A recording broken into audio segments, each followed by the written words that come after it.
Hola, muy buenas tardes, abogado. Yo le voy a hablar sobre la economía clásica entre 1776 y 1850. Durante el contexto histórico, la economía clásica surgió durante la Revolución Industrial en Inglaterra. En esta época aumentó la producción, el comercio y la industrialización, lo que hizo necesario desarrollar nuevas teorías para explicar cómo funcionaban los mercados.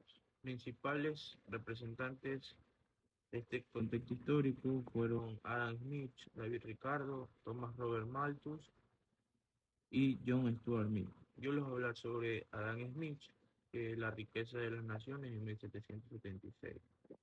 Las principales ideas eran la riqueza de un país depende de su capacidad para producir bienes y servicios. Otra era el libre mercado, permite que compradores y vendedores interactúen sin excesiva intervención del Estado. La competencia favorece mejores precios y mayor calidad. La división del trabajo aumenta la productividad y la mano invisible explica cómo el interés individual puede beneficiar a toda la sociedad. Como aportes tenemos que le dio origen a la economía como ciencia, sentó las bases del capitalismo moderno y también defendió el libre comercio entre países. Y críticas, bueno, él confiaba demasiado que el mercado resolviera todos los problemas. Y por último, prestaba poca atención a la desigualdad social. La escuela neoclásica apareció aproximadamente entre los años 1870 y 1890. En esa época la economía estaba cambiando muy rápido por el crecimiento de las industrias y del comercio. Por eso los economistas querían entender mejor cómo las personas decidían qué comprar y cómo se establecían los precios de los productos. Entre sus principales representantes encontramos a William Stanley Jevons, Karl Menger, Leon Guayras y Alfred Marshall. Cada uno aportó ideas importantes, pero todos coincidían en que era necesario estudiar el comportamiento de los consumidores y de las empresas para explicar el funcionamiento de la economía. Una de las ideas más importantes de esta escuela es que los consumidores buscan obtener la mayor satisfacción posible con el dinero que tienen, mientras que las empresas buscan obtener el mayor beneficio o ganancia. También sostienen que los precios no los fija una sola persona, sino que se determinan por la relación entre la oferta y la demanda. Además consideran que el valor de un producto depende de la utilidad que tenga para quien lo consume. Dentro de esta escuela también hay algunos conceptos importantes. El primero es la utilidad marginal, que es la satisfacción que obtenemos al consumir una unidad adicional de un producto. Otro es el costo marginal, que representa el costo de producir una unidad más, perdón. También está el equilibrio de mercado, que ocurre cuando la oferta y la demanda se igualan, y la elasticidad de la demanda, que mide cuánto cambia la demanda de un producto cuando su precio aumenta o disminuye. Entre sus principales aportes, la escuela neoclásica dio origen a la microeconomía moderna, introdujo el uso de modelos matemáticos para analizar la economía y permitió comprender mejor cómo funcionan los mercados.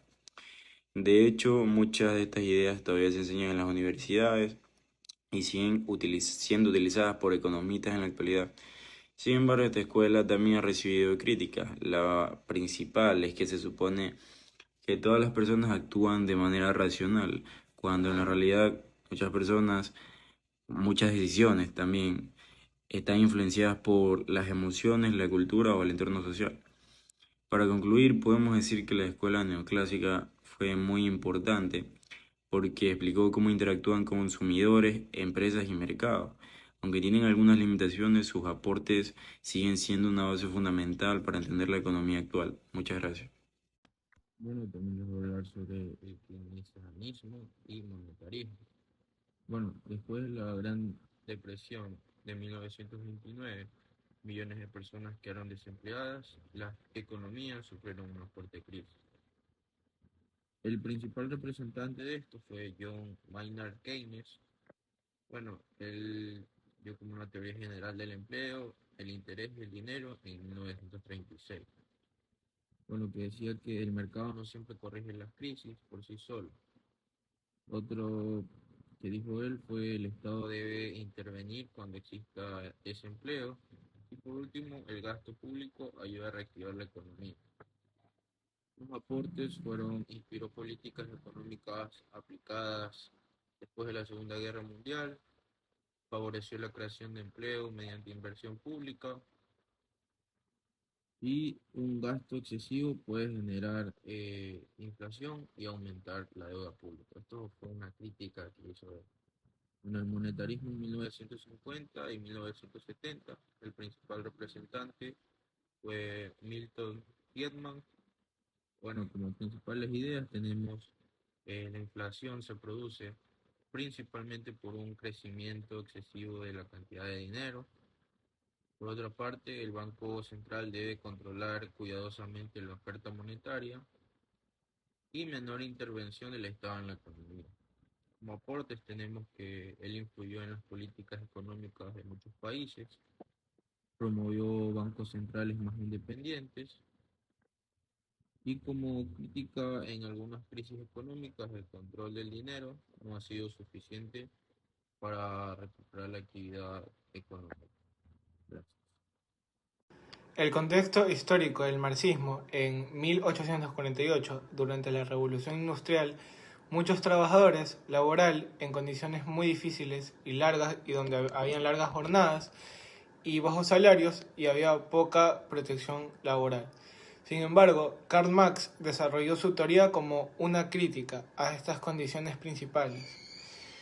Y entre estos representantes está Karl Marx y Friedrich Engels, que hicieron sus obras principales, conocida como el Manifiesto del Partido Comunista en 1848 y El Capital en 1867. Sus ideas principales eran la historia está marcada por la lucha entre clases sociales. Y en el capitalismo existen dos clases principales, que son lo fundamental: la burguesía, donde eran los dueños del capital, y el proletariado, los trabajadores. ¿En qué se basaban los trabajadores? Bueno, los trabajadores generaban riqueza, pero gran parte de ella quedaba en manos de los propietarios. Muchas gracias. Actualmente, en el siglo XXI, tenemos la economía del comportamiento. Esta integra la psicología con la economía para explicar cómo las personas toman decisiones en situaciones reales, y esta idea la representan Daniel Kahneman y Richard Thaler. Bueno, desde la publicación de Las riquezas de las naciones en 1776, el pensamiento económico iba evolucionando constantemente. Para responder a los cambios sociales, políticos y tecnológicos, cada corriente ha aportado nuevas explicaciones sobre cómo funcionan, cómo se desarrolla la economía y cómo continuará influyendo en las personas o en los estados. Asimismo, en las políticas públicas y en la toma de decisiones en la economía a nivel mundial o internacional.